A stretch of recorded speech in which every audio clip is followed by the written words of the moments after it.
Welcome, parents, to AP European History. My name is Don Lober.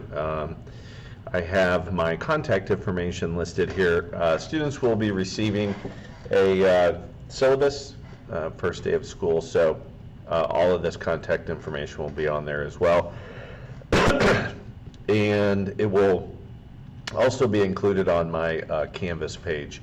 Just to give you a little background information on me, I've been teaching here at Francis House Central since 2005, and probably more importantly, I've been teaching AP Euro since 2012.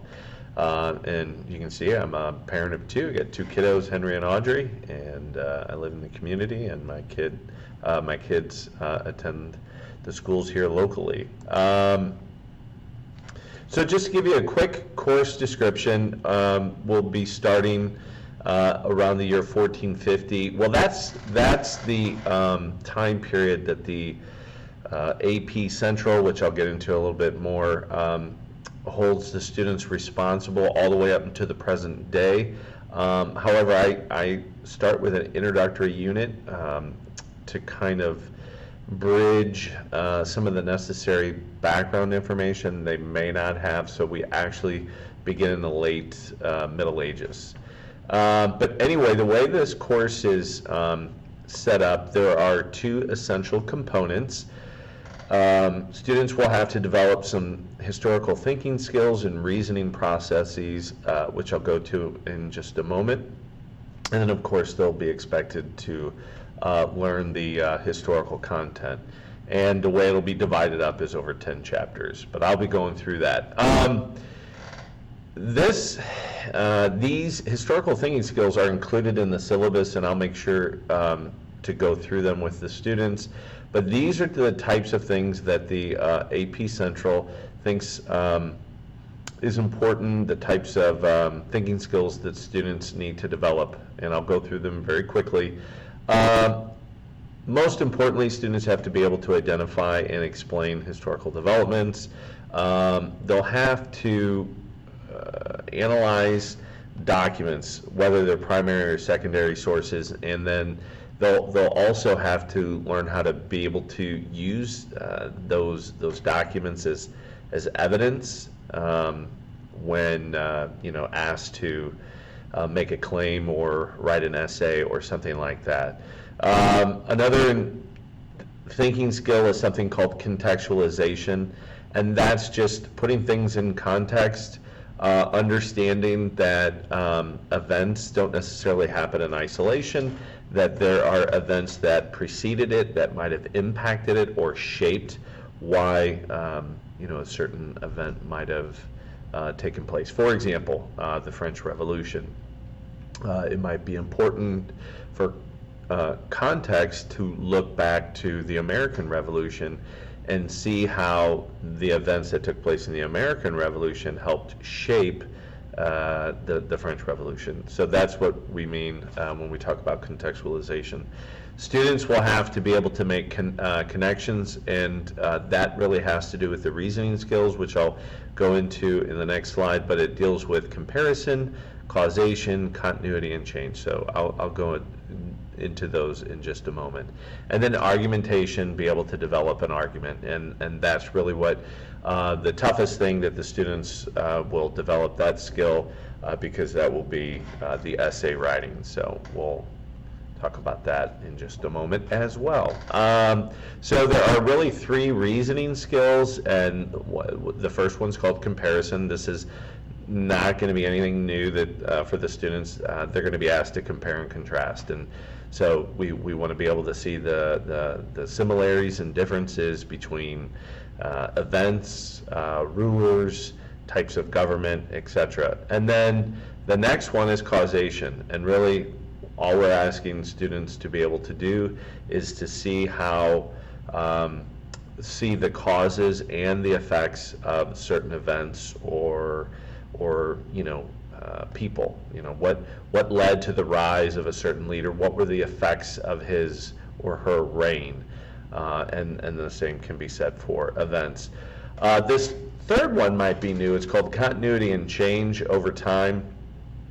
And with this reasoning skill, we're asking students to see how over time events change, and sometimes they remain the same. And for example, we might look at two different revolutions. I mentioned the French Revolution earlier.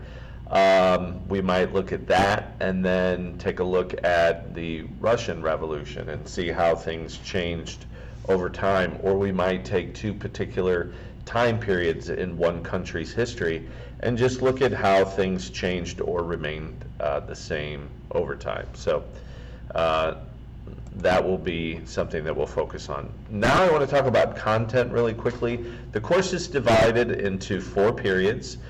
Periods 1 and 2 will be dealt with over the first semester, and then the periods 3 and 4 the second semester. So you can see how they're divided up, chunked into those 4 periods. When we look at the individual chapters, as I said, there will be 10 chapters. So again, 5 the first and semester and 5 the second. The first, as I said earlier, is the introductory unit. We'll talk about the late Middle Ages. Chapter 2, we get into something known as the Renaissance, all the way through and including the Age of Exploration. So we'll talk about Christopher Columbus there.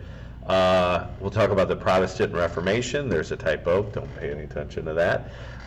But Martin Luther, John Calvin, Henry VIII, and we'll talk about something that most people are unfamiliar with, and that's called the Wars of Religion. One that you might be remotely familiar with is something called the 30 Years' War. We'll talk about absolutism, so we'll look at a bunch of different leaders. Some that you might be familiar with is Louis XIV or Peter the Great from Russia. We'll talk about the scientific revolution and how that helped influence something known as the Enlightenment, and then finish up with something called enlightened despots. Okay, chapter 5 will be packed with a lot of information. We'll deal with how life in the 18th century really begins to change from all previous centuries discussed so far in the course. And then the big topic will be the French Revolution, followed up with the age of Napoleon. For the second semester, we'll talk about the Industrial Revolution, which is a very important event. We'll talk about how during the 19th century there were certain ideologies that led to upheavals. So we'll talk about stuff called like nationalism, liberalism, even socialism, and there were some later revolutions took place in France and in other parts of Europe as well during the 1800s. Then we'll look at how art and philosophy really begins to change sort of at the end of the 1800s, and then we'll lead into World War I. Chapter 9 will deal with the years in between World War I and World War II, and then of course include the Second World War. And then for the last chapter, we'll deal with the Cold War, and then just more current day topics. And that pretty much ends the course. As you can see, I have some time slotted in for exam prep. The way this course is set up is, I want to encourage students to consider taking the AP exam. There'll be some information on that shortly, but we'll have plenty of time to review. And I forgot to note, but this is the approximate amount of time that we'll deal with each of those chapters. These themes I'm really not going to talk about too much, but just understand that throughout this course there are 7 themes that help kind of chunk or kind of group information, and it's helpful for students to try to see these themes, and these are things that will be certainly talked about and discussed so that the students will understand those themes once they see them. The exam format, okay, so the way that the AP exam, this is likely your child's first exposure to taking an AP course, so I just wanted to lay out what that AP exam information is. Feel free to fast forward through the video if you'd like. But there are two parts, part A, or actually two sections rather. The first will involve 55 multiple choice questions, and that will make up 40% of the exam. Then the students will have to answer 3 short answer questions, which will make up 20% of the exam. And then the second section will have 2 parts as well. Part A will be a document-based essay. They'll have an hour to do that, and that will be 25% of the exam. And then the students will have an option of 3 essays to write. They'll only have to write 1, so they'll get 3 questions or 3 prompts, and then they have to pick the one they want.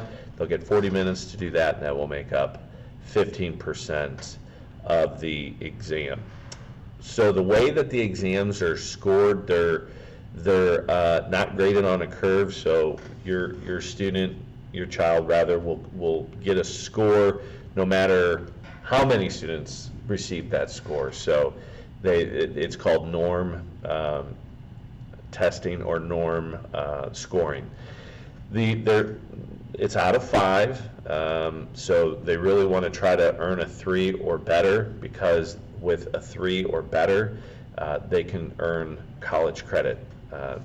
It's really a great deal. The savings couldn't be greater because of how expensive college is today. For less than $100 taking the exam, your child can receive college credit. And if they don't pass the exam, it does not hurt them in any way. It doesn't go on their permanent record or anything like that. So there really is no hurt in trying.